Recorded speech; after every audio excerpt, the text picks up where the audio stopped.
بسم اللہ الحمد للہ والصلاة والسلام علی رسول اللہ وعلی آلہ واصحابہ اجمعین اللہم صلی علی محمد وعلی آل محمد وبارک وسلم رب اشرح لی صدری ویسر لی امری واحلل عقدۃ من لسانی یفقہوا قولی آمین یا رب العالمین۔ سورۃ الصف کے بعد اب جو جوڑے کی صورت آ رہی ہے یہ سورۃ الجمعہ ہے۔ سورۃ الصف آپ یوں کہہ لیجئے کہ غزوہ احزاب کا ضمیمہ تھا، جیسا کہ غزوہ احزاب کے موقع پر یا اس سے پہلے جو ہے وہ میں نے آپ کے سامنے عرض کر دیا، جب ہم سورۃ الاحزاب پڑھ کر آئے ہیں تو وہ ساری تفصیلات جو تھیں غزوہ احزاب کی وہ ہم نے اس سورہ مبارکہ کے اندر دیکھی، لیکن اب یوں کہہ لیجئے اس کے ضمیمے کے طور پر جو صورت تھی وہ سورۃ الصف تھی۔ اب سورۃ الصف کا جو صورت جوڑا بن رہی ہے وہ سورۃ الجمعہ ہے جو اس کے فوراً بعد ہے۔ اس سورہ مبارکہ کی کل 11 آیات ہیں اور کل 2 رکوعات ہیں۔ آپ دیکھ رہے ہیں کہ اب جو مدنی صورتیں آ رہی ہیں وہ زیادہ طویل نہیں ہے، چھوٹی چھوٹی مدنیات ہیں۔ اس سورہ مبارکہ کی بھی جو آیات ہے اس کی ڈویژن سمجھ لیجئے، یہ 4+4+3 ہے۔ ابتدائی جو 4 آیات ہیں اس کے اندر تو حضور صلی اللہ علیہ وسلم کا جو بعثت تھی، اور یہ کہ ابتداء میں جو پہلی آیت ہے وہ تو اسی طرح یہ مسبحات کا سلسلہ چل رہا ہے، تو تسبیح باری تعالیٰ سے آغاز ہوگا، پھر حضور صلی اللہ علیہ وسلم کی بعثت، اس کے متعلق کچھ بیان ہے، اور پھر جو درمیانی 4 آیات ہیں اس میں بنی اسرائیل کا طرز عمل وہ آپ کو ملے گا، اور بالخصوص اس آئینے میں اب اپنا چہرہ دیکھنے کی ضرورت ہے کہ جو طرز عمل ان کا تھا وہ ہمارا ہو چکا، وہ درمیانی 4 آیات ہیں۔ اور پھر جو آخری 3 آیات ہمارے پاس آئیں گی وہ آپ یوں کہہ لیجئے کہ وہ خاص جو صورت ہے یہ جس کا نام سورۃ الجمعہ ہے، وہ جمعہ سے متعلق جو ہے وہ آیات اس کے اندر آئیں گی، اور وہ پھر گویا کہ دوسرا رکوع بن جائے گا اس سورہ مبارکہ کا۔ اب جیسا کہ میں نے عرض کیا کہ سورۃ الصف میں محمد رسول اللہ صلی اللہ علیہ وسلم کا مقصد بعثت، اور پھر یہ کہ اسی میں جہاد اور قتال کے مراحل، کہ اب اللہ کے راستے میں جہاد کرو، قتال کرو اللہ کے دین کی سربلندی کے لیے اور اس کے اعلاء کلمت اللہ کے لیے۔ لہٰذا مقصد بعثت واضح کرنے کے بعد وہ آیت آ گئی تھی کہ کیا ہم تمہیں وہ تجارت نہ بتائیں کہ جو تمہیں دردناک عذاب سے بچا لے، تو تؤمنون باللہ ورسولہ وتجاہدون فی سبیل اللہ۔ لیکن وہ جو سارے مراحل ہیں، جو اقدام کا مرحلہ ہے اور جو بھی تصادم کا مرحلہ ہے، اس سے پہلے جو مردان کار کی تیاری کی ہے حضور صلی اللہ علیہ وسلم نے، وہ افراد کیسے میسر ہوں گے، وہ پروسیس کیا ہوگا جس کے ذریعے سے وہ پروکیورمنٹ آف مین پاور کیسے ہوگی، وہ ہیومن پوٹینشیل آپ کو کیسے ملے گا کہ جو اس کام میں اپنے آپ کو کھپائے گا۔ لہٰذا اس کا بیان اس سورہ مبارکہ کا مرکزی مضمون ہے کہ ان کا تزکیہ، ان کی تربیت۔ ظاہر بات ہے کہ یہ تو تزکیہ، تربیت، تعلیم اور یہ کہ ایمان کو گہرا کیے بغیر یہ مراحل نہیں آ سکتے بعد کے، جس کو اکبر الہٰبادی نے کہا کہ خدا کے کام دیکھو بعد کیا ہے اور کیا پہلے، نظر آتا ہے مجھ کو بدر سے غار حرا پہلے۔ تو وہ غار حرا اور یہ کہ اس کے بعد جو مکی دور کے جو 12 سال تھے، کہ ہے تو یہ سورہ مبارکہ مدنی، لیکن جو 12 مکی سالوں کے جو 12 سال گزرے ہیں مکی دور کے، اس کے اندر محمد رسول اللہ صلی اللہ علیہ وسلم نے کیا کام کیا ہے؟ وہاں پر تو کوئی اقدام نہیں ہے، ایون کہ وہاں پہ تو no raising of hands even in your self defence, آپ اپنی مدافعت کے اندر بھی ہاتھ نہیں اٹھا سکتے۔ وہ تو بعد میں بات آ گئی، الم تر الی الذین قیل لہم کفوا ایدیکم، اس وقت تو ہاتھ باندھ دیے گئے تھے کہ اب جو ہے اپنی مدافعت میں بھی ہاتھ نہیں اٹھانا۔ سختیاں جھیل رہے ہیں، تکالیف برداشت کر رہے ہیں، لیکن یہ کہ دعوت ہے، تبلیغ ہے، امر بالمعروف ہے، نہی عن المنکر ہے، تنظیم ہے، تربیت ہے اصحاب رسول کی، یہ سارے جو ہیں مراحل یہ مکی دور کے ہیں، وہاں پر تو کوئی قتال فی سبیل اللہ نہیں ہے۔ تو وہ جو مراحل تھے اس کے تھرو ایک مردان کار جو ہیں وہ فراہم ہوئے، لہٰذا ان کے لیے جو تربیت کا انتظام کیا گیا، تزکیہ کا انتظام کیا گیا، تعلیم کا انتظام کیا گیا، وہ کیا گیا قرآن سے۔ لہٰذا وہ آیہ مبارکہ بھی اسی صورت کے اندر آ جائے گی کہ کیسے وہ مین پاور جو ہے، وہ procurement of the man power جس کو میں نے کہا، وہ کیسے جو ہے وہ ہوئی، وہ ہیومن پوٹینشیل کیسے ملا، وہ اس سورہ مبارکہ کا مرکزی مضمون ہے۔ اعوذ باللہ من الشیطان الرجیم، بسم اللہ الرحمن الرحیم۔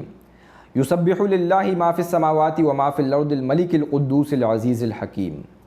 اب دیکھیے یہاں پر فعل مضارع آ گیا، اور ابتداء میں جو سورۃ الصف تھی وہاں پر ہمارے پاس فعل ماضی تھا، تو یہ زمان و مکان، ماضی، حال، مستقبل کل کا کل کور ہو گیا کہ ہر شے تسبیح کی، وہ ہم نے وہاں پر دیکھا سورۃ الصف میں۔ اور اب یہاں پر تسبیح بیان کرتی ہے یا کرتی رہے گی، یسبحو للہ ما فی السماوات و ما فی الارض الملک القدوس العزیز الحکیم، ہر وہ شے جو آسمانوں میں ہے اور ہر وہ شے جو زمین میں ہے اس اللہ کی، اس الملک کی، اس بادشاہ کی جو قدوس ہے، انتہائی پاکیزہ ہے، العزیز ہے، زبردست ہے، انتہائی غالب ہے، الحکیم ہے، کمال حکمت والا ہے۔ هو الذی بعث فی الامیین رسولا منہم یتلو علیہم آیاتہ۔ اب دیکھیے یہ آیا مبارکہ کم و بیش 4 مرتبہ قرآن مجید کے اندر آئی ہے، بدل کر تھوڑے بہت الفاظ آگے پیچھے۔ فرمایا گیا کہ وہی اللہ ہے جس نے بھیجا امیین کے اندر، فی الامیین رسولا منہم، ایک رسول کو انہی میں سے، یتلو علیہم آیاتہ کہ وہ تلاوت کرتا ہے ان پر اس کی آیات کو، یعنی یہ قرآن مجید کی آیات پڑھ کر ان کو سناتے ہیں، ویزکیہم اور اسی کے ذریعے سے ان کو پاک کرتے ہیں، ان کا تزکیہ کرتے ہیں، ویعلمہم الکتاب والحکمہ اور تعلیم دیتے ہیں انہیں کتاب کی اور حکمت کی، یعنی کہ اس قرآن مجید کے اندر شریعت کے احکامات بھی ہیں اور ساتھ ساتھ حکمت کے بہت اونچے مباحث بھی ہیں، مضامین بھی ہیں، یعنی کہ کل کی کل جو پورا قرآن ہے یہ شریعت کے اوامر اور نواہی پر تو مشتمل نہیں ہے نا، یعنی کہ محض ڈوز اینڈ ڈونٹس، حلال حرام، فرض واجب، ان چیزوں کے اوپر تو ظاہر ہے کہ پورا قرآن مشتمل نہیں ہے، اس کے اندر حکمت کے بھی بہت اونچے مضامین ہیں، جس کے متعلق کہا گیا کہ وَمَن يُؤْتَ الْحِكْمَةَ فَقَدْ أُوتِيَ خَيْرًا كَثِيرًا، جس کو حکمت عطا کر دی گئی گویا کہ اس کو تو خیر کثیر عطا کر دیا گیا۔ تو جو گہری بصیرت والی باتیں ہیں وہ تو ظاہر ہے کسی کسی کو پھر اللہ تعالیٰ عطا کرتا ہے، تو جس کو یہ حکمت مل جائے، تو حکمت کے مضامین بھی بہرحال اس قرآن مجید کے اندر جو ہے وہ موجود ہیں۔ تو اس کے ذریعے سے، اس قرآن کی آیات کے ذریعے سے ایک رسول ہیں جو انہی میں سے آئے، تلاوت آیات کرتے ہیں، ان کے اوپر تعلیم دیتے ہیں، تزکیہ کرتے ہیں، تزکیہ ہے اور پھر تعلیم ہے، اور اس کے بعد کتاب کی اور حکمت کی۔ وَإِن كَانُوا مِن قَبْلُ لَفِي ضَلَالٍ مُبِينٍ، اور بلا شبہ وہ تو اس سے پہلے کھلم کھلا واضح گمراہی کے اندر مبتلا تھے، انہیں تو ظاہر ہے کہ انہیں تو نہیں معلوم تھا کہ یہ کیا ہے، اور جیسا کہ فرمایا بھی گیا ما تدری ما الکتاب ولا الایمان، آپ کو تو نہیں معلوم تھا نبی صلی اللہ علیہ وسلم کہ کتاب کیا شے تھی اور ایمان کیا شے ہے، یہ تو ظاہر ہے کہ ہم نے آپ کے متعلق آپ کے اوپر واضح کیا۔ تو یہ جو اب ایک ملٹی نیشنل امت وجود میں آ رہی تھی، لہٰذا اس کو برپا کرتے وقت ان کی تعلیم، ان کا تزکیہ، ان کی جو بھی تربیت ہے اس کے لیے جو اہتمام کیا گیا۔ اس سے پہلے جو امتیں تھیں وہ تو ظاہر ہے کہ یونی ریشیل تھیں، یا کہہ لیجئے کہ یونی نیشنل تھیں، اب تو یہ ملٹی ریشیل یا ملٹی نیشنل امت ہے، لہٰذا اس کے لیے جو کوئی نہ کوئی نظریہ ہوگا، کوئی نہ کوئی اعلیٰ دعوت ہوگی، کوئی نہ کوئی فلسفہ ہوگا، کوئی نہ کوئی حکمت ہوگی، کوئی نہ کوئی تزکیہ آیات ہوں گی، اور اس کے لیے کوئی نہ کوئی ویلیوز ہوں گی جس کے اوپر ان کا عمل کھڑا ہوگا، تو وہ یہ قرآن مجید ہے۔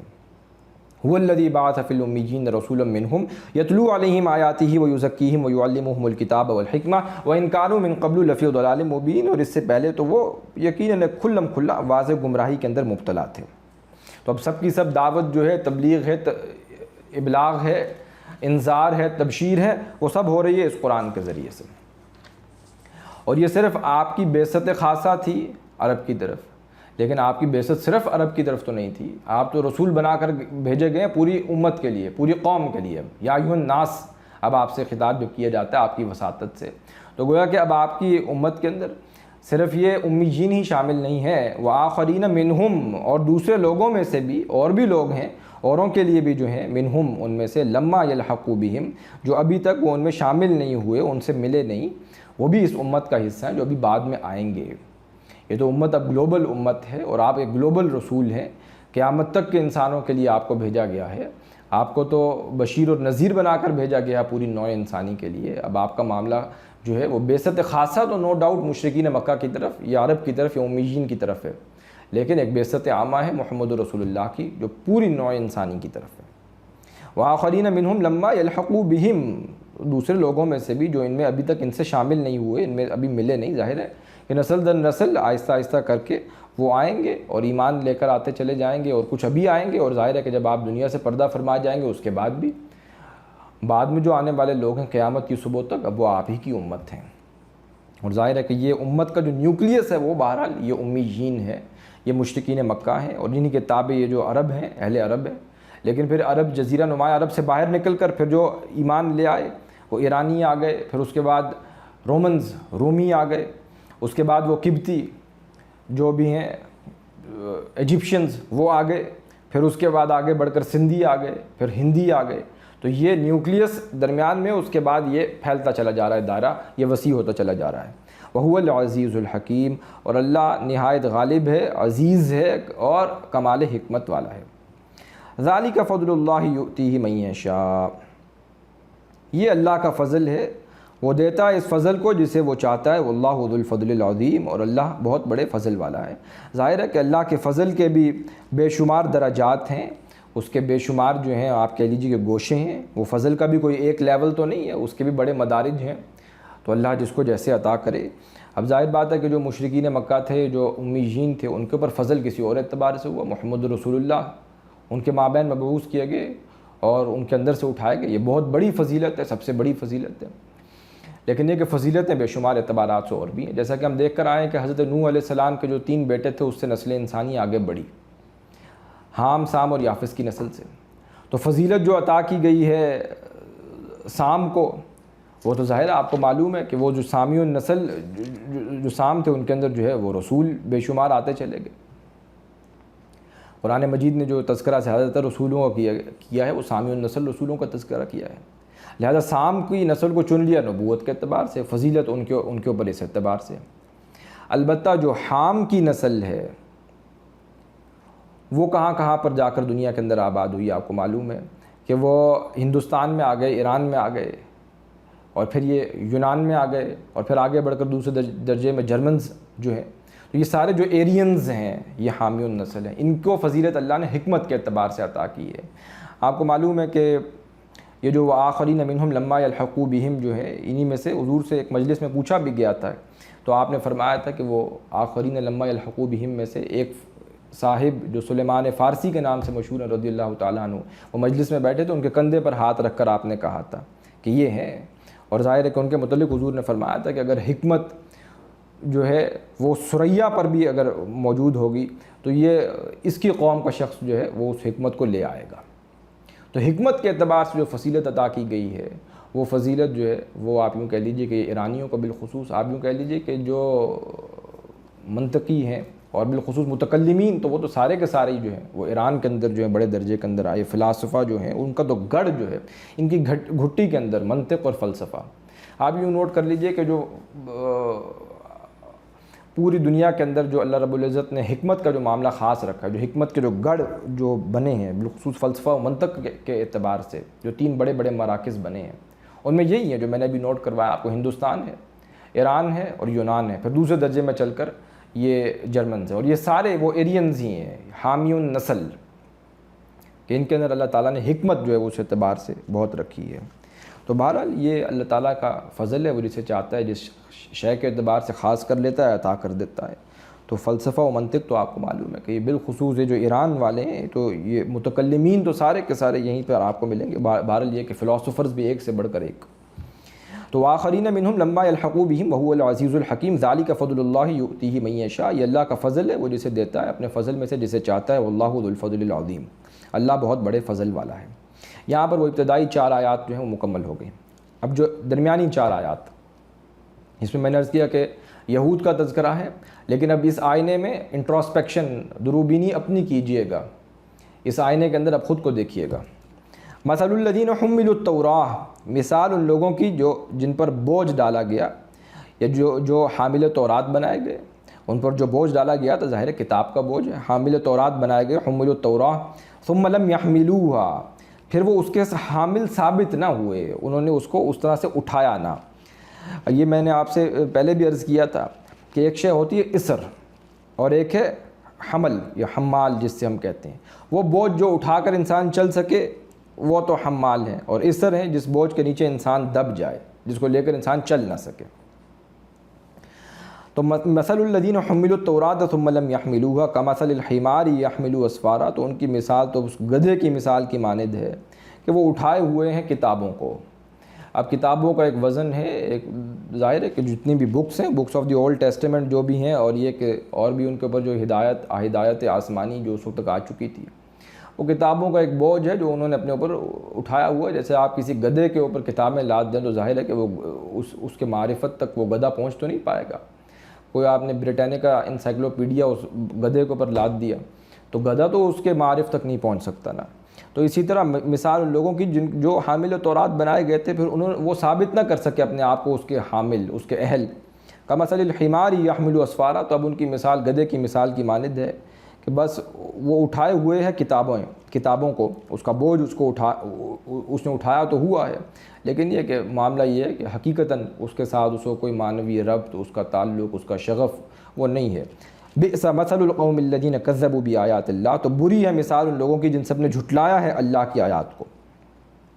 یہ جھٹلانا سب سے بڑھ کر اپنے عمل سے بھی ہوتا ہے، ایک تو زبان سے جھٹلانا ہے، لیکن اس سے آگے بڑھ کر اپنے عمل سے انہوں نے تکذیب کی ہے۔ واللہ لا یہدی القوم الظالمین، اور اللہ ہدایت نہیں دیتا ظالم لوگوں کو۔ یہ جو ہدایت ہے، اللہ کی ہدایت بہت ہی اونچی شے ہے، اعلیٰ و رفع شے ہے، یہ کوئی گھٹیا یا حقیر شے تو نہیں ہے کہ اللہ ہر ایک کو دیتا پھرے، معاذ اللہ۔ واللہ لا یہدی القوم الظالمین، یہ تو اللہ ہدایت نہیں دیتا مگر ایسے جو ہدایت کے اہل ہوں انہی کو ملتی ہے، ظالموں کو اللہ ہدایت نہیں دیا کرتا۔ اب دیکھیے اس آئینے کے اندر اپنا انٹروسپیکشن کرتے رہیے۔ مثال ان لوگوں کی جو کہنے والے تو ہیں کہ ہم امتی ہیں محمد الرسول اللہ کے صلی اللہ علیہ وآلہ وسلم، لیکن ان کے اوپر جو بوجھ ڈالا گیا ہے، جو بھی کتاب کا اور سنت کا، اس بوجھ کو اٹھا نہیں رہے اب اس اعتبار سے، اس کے اہل اپنے آپ کو ثابت نہیں کر رہے۔ قل یا ایھا الذین ھادوا ان زعمتم، آپ کہہ دیجئے وہ لوگوں جو تم اب یہودی ہو گئے ہو، ان زعمتم، اگر تم نے یہ گمان کر لیا ہے، یہ تمہارا اگر خیال ہے، یہ تمہیں خیال لاحق ہو گیا ہے، انکم اولیاء للہ من دون الناس، کہ بے شک تم ہی اللہ کے دوست ہو دوسرے لوگوں کے سوا، فتمنوا الموت، تو تم سب تمنا کیوں نہیں کرتے موت کی؟ دوست سے ملنے کی تو انسان کو تمنا ہوتی ہے، اگر اللہ تمہارا دوست ہے، تمہارا ولی ہے، تو ہونا تو یہ چاہیے کہ تم وصال کی آرزو کرو، ہجر کا معاملہ تو نہیں ہونا چاہیے۔ قل یا ایھا الذین ھادوا ان زعمتم انکم اولیاء للہ من دون الناس فتمنوا الموت ان کنتم صادقین، اگر تم واقعتاً اپنے دعوے میں سچے ہو کہ if you are the chosen people of Lord, تو تمہیں تو اللہ سے ملنے کی تمنا کرنی چاہیے۔ اب دیکھتے جائیے ہمارا معاملہ بھی یہ ہے، محمد رسول اللہ کی امت سے ہیں، چاہے کچھ عمل نہ کریں، بس زبانی کلامی بھی عشق کے دعوے کرتے رہیں، دم بھرتے رہیں، تو ہماری تو نجات ہو ہی جائے گی۔ سب سے بہترین رسول کی امت میں سے ہیں ہم، اور یہ معاملہ یہود کا تو ہم پہلے ہی پڑھائے ہیں، یود احدہم لو یعمر الف سنہ،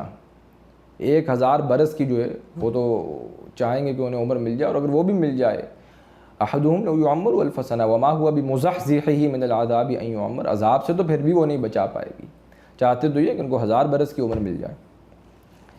فتمنوا الموت ان کنتم صادقین ولا یتمنونہ ابدا بما قدمت ایدیہم، نہیں وہ تمنا کریں گے اس کی کبھی بھی، اس وجہ سے کہ جو ان کے ہاتھوں نے آگے بھیجا ہے۔ انسان موت کی آرزو تو تب کرے، اس کی خواہش اور امید دل میں تب پالے جب اس نے جہاں پر جانا ہے اس کے لیے کچھ سامان کر رکھا ہو، پھر اس کا دل دنیا میں نہیں لگے گا۔ لیکن جب حب الدنیا اور کراہیت الموت ہو، تو یہ تو لٹمس ٹیسٹ ہے اس بات کا کہ تم جو ہو ایسی بیماری کے اندر مبتلا ہو چکے ہو کہ جو تمہیں دنیا کی محبت اس درجے غالب آ چکی ہے کہ اب تم مرنا نہیں چاہتے۔ ظاہر ہے موت کا تو وقت مقرر ہے، وہ تو اپنے وقت پر آ کر رہے گی، لیکن تمہارا ایٹیٹیوڈ یہ ہے کہ تم اس سے بھاگنے کی کوشش کر رہے ہو، بھاگ نہیں سکتے، لیکن اپنے آپ سے اپنے موت کے تصور کو اپنے سے دور رکھتا ہے انسان، لیکن بھاگتے بھاگتے ایک وقت آتا ہے کہ وہ پھر موت لپکتی ہے اس کو، تو وَلَن يُؤَخِّرَ اللَّهُ نَفْسًا إِذَا جَاءَ أَجَلُهَا، جب بھی کسی انسان کا اجل وقت مقرر آ جائے تو ہماری طرف سے تو ہرگز اس کے اندر کوئی تاخیر نہیں کی جاتی۔ واللہ علیم بالظالمین، اور اللہ خوب جاننے والا ہے ظالموں کو، جو انہوں نے اپنے ہاتھوں سے کمائی آگے بھیجی ہے، ان کو معلوم ہے، اب یہ تمنا نہیں کریں گے موت کی۔ بل الانسان علی نفسہ بصیرہ، ظاہر ہے کہ انسان تو اپنے اوپر جو ہے وہ خود جانتا ہے کہ اس نے کیا آگے بھیجا ہے۔ قل ان الموت الذی تفرون منہ، آپ کہہ دیجئے بے شک وہ موت جو ہے الذین تفرون منہ، جس سے تم بھاگتے ہو، فإنہ ملاقیکم، وہ تو تم سے خود ملاقات کر لے گی، وہ تو خود آ کر تمہیں آگے بڑھ کر کے تم سے ملاقات کرے گی، ایسا نہیں کہ تم جاؤ گے ایک دم ملاقات کرو گے، وہ تو تمہارے گھروں کے اندر بھی آ جائے گی۔ تم کہیں جو ہے موت کو تو ظاہر ہے کوئی اس کے لیے تالے نہیں ہیں، کوئی دروازے نہیں ہیں، وہ تو کسی بھی وقت کہیں پر بھی آ سکتی ہے۔ فإنہ ملاقیکم،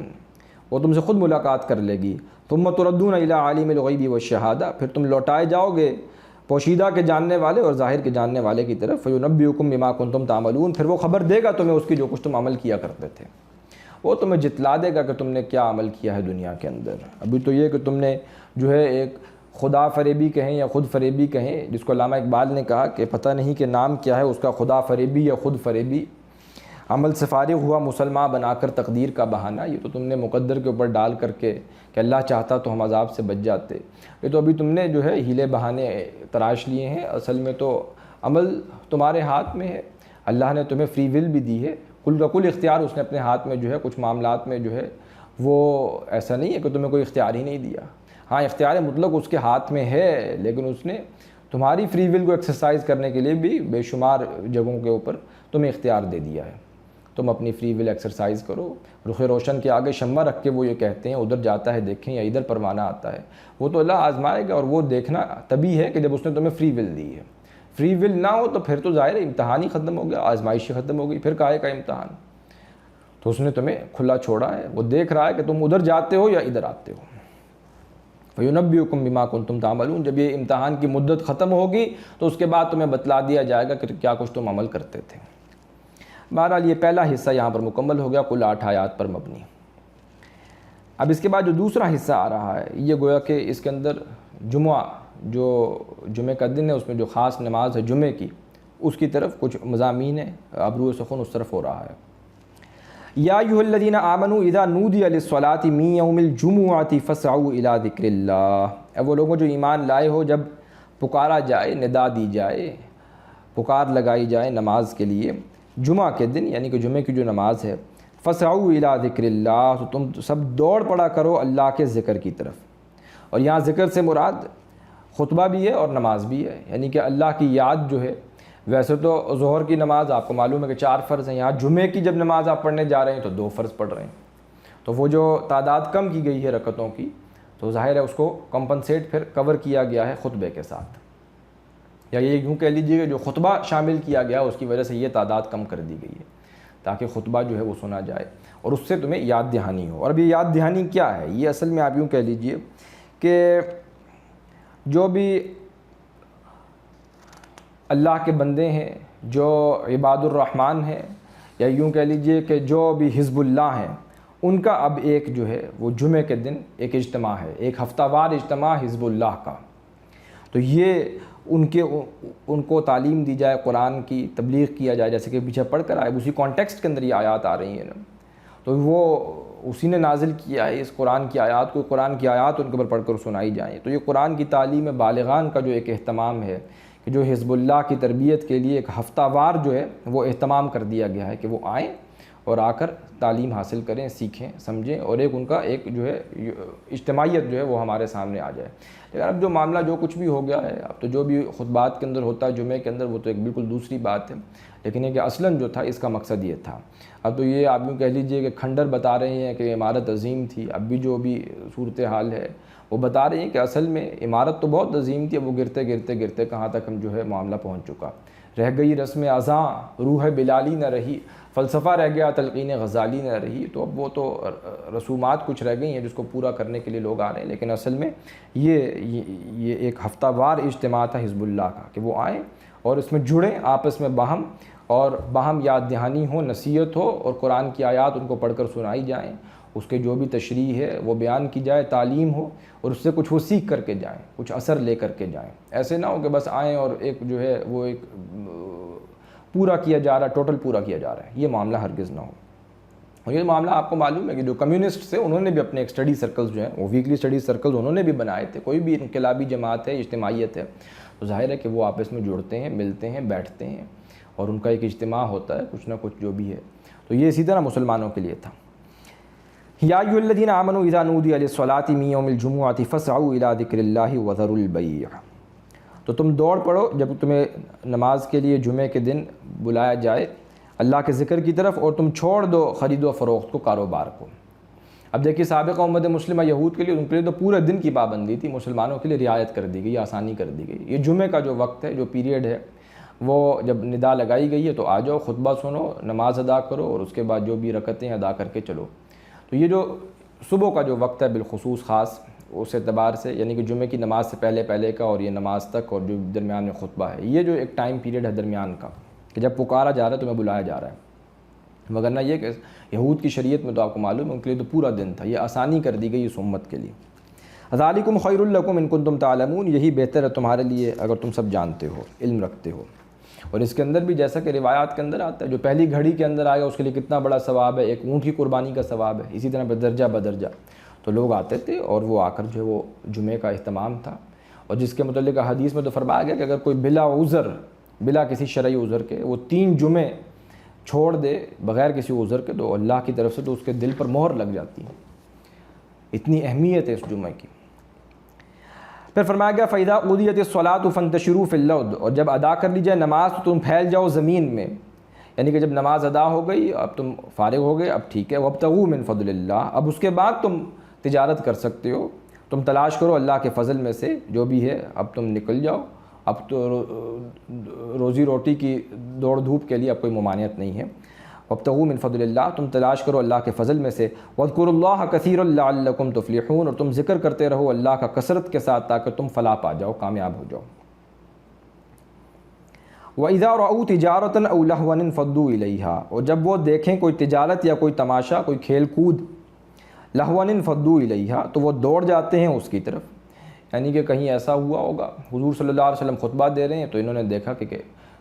کہیں ایسا کوئی کھیل کود کا معاملہ ہوا یا کوئی تجارت کا، تو یہ چھوڑ کر آپ کو ادھر ہی کھڑا ممبر پر آپ خطبہ دے رہے ہیں، سب چلے گئے یا کچھ لوگ چلے گئے ان میں سے، سارے نہ گئے، تو لہوا انفضوا إِلَيْهَا وَتَرَكُوكَ قَائِمًا، اور چھوڑ جاتے ہیں آپ کو کھڑا ہوا۔